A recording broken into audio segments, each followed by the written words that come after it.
Act 4, Scene 1, Merchant of Venice, starting from line number 26.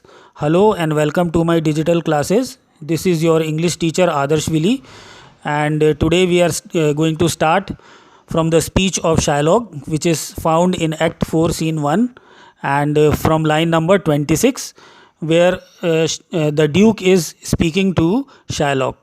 And in this speech, the Duke has tried to convince Shylock not to take the penalty of the bond, but the Duke has tried everything, and here the Duke says that I have of late so huddled on his back.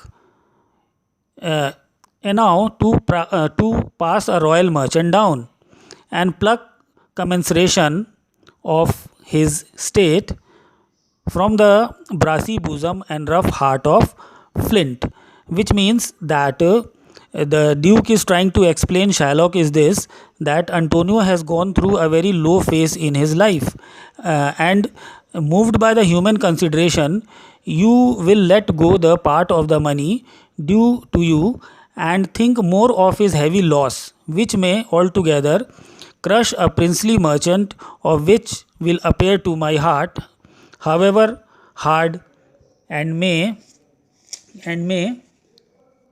even touch the tender feeling of the Turks and the Tartars, who have never known what it is to show mercy.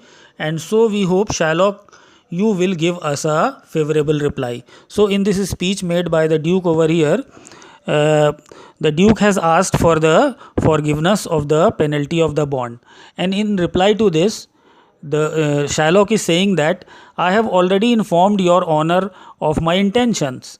I have vowed in the name of the sacred day of rest, that is the Sabbath day, to extract the penalty of my bond. If you refuse the degree, it is the freedom of your city, guaranteed by charter, that will be imperiled. So here Shylock is trying to remind the Duke that Italy has signed a charter with Venice. It's a kind of a deed according to which Venice cannot do anything which is against the law of Italy.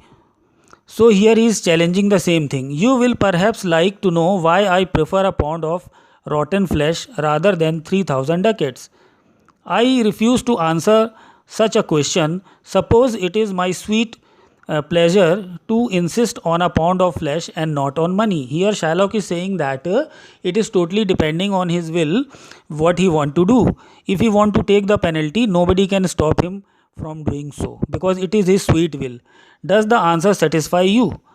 Suppose you have infested by the rats. Suppose your house is infested by the rats. So here Shylock is giving the example that suppose your house is infected by the rat, and if I am willing to spend 10,000 ducats to get that rat destroyed, are you satisfied with me? And it is upon my will that if I want to spend 10,000 ducats to get rid of the rats from my home, then it is all my will.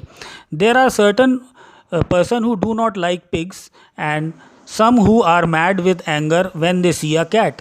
Still others who cannot bear to listen the nostril note of the bagpipe. Then he gives the example of other people, that there are some people who do not like certain things like pigs, and there are some people who do not like cats, and there are some people who do not like the music of the bagpipe. So all these things cannot be explained, because these things depend on mood, which governs our like and dislike. Now to give you answer, we see that there is no sound reason to justify justification can be given to explain why a person cannot bear to see a pig. So here he is saying that it depends on our will, what we like and what we dislike. If we do not like the pigs, it is all our will. If we do not like to have a cat in our house, it is all our will. And if we do not like the music of the bagpipe, it is again the will of the person, what he does and what he does not. So one cannot force him to do anything against his will.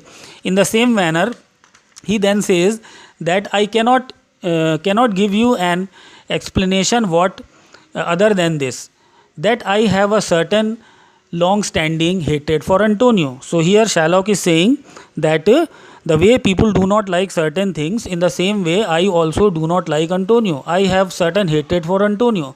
That is why I am pursuing this case, which even if I win will mean me a heavy loss of money. And he is saying that suppose I win this case against Shylock, against Antonio, so what I will gain? I will not gain anything, because a pound of flesh which I will get as a penalty will be of no use to me.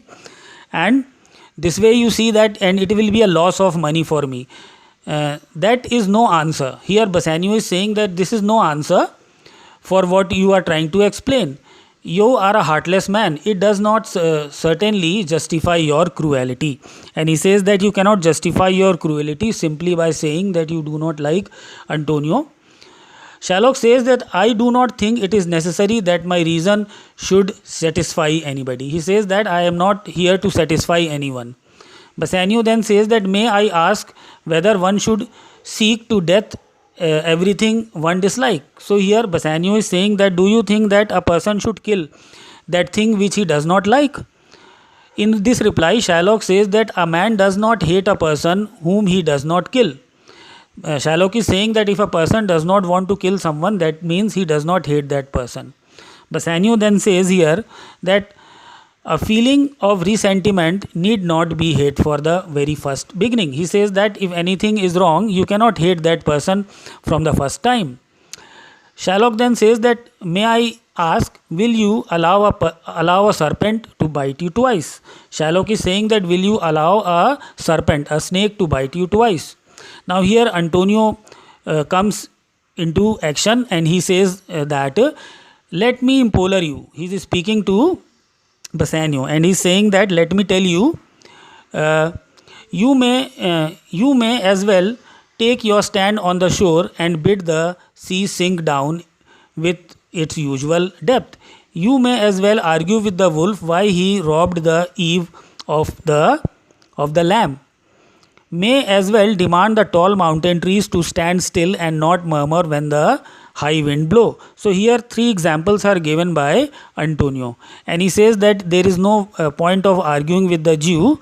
It is as if the argument which you are putting is like if you will tell the sea water not to rise at the time of high tide, the sea will not listen to you. In the same manner, if you will tell the wolf not to kill the lamb, the wolf will not listen. In the same way, if you will tell the mountain trees not to wake their tops when the wind blows, so they will also not listen to you.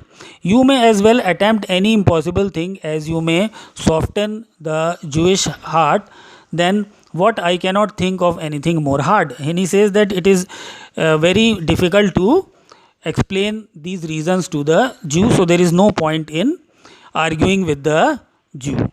So here we have done up till line number 80, and for my other videos you can log into my YouTube channel Success Mantra by Adarsh Willy, and over there you will get information, you will get many more useful videos which will be helpful for you in your studies of English literature as well as in English language.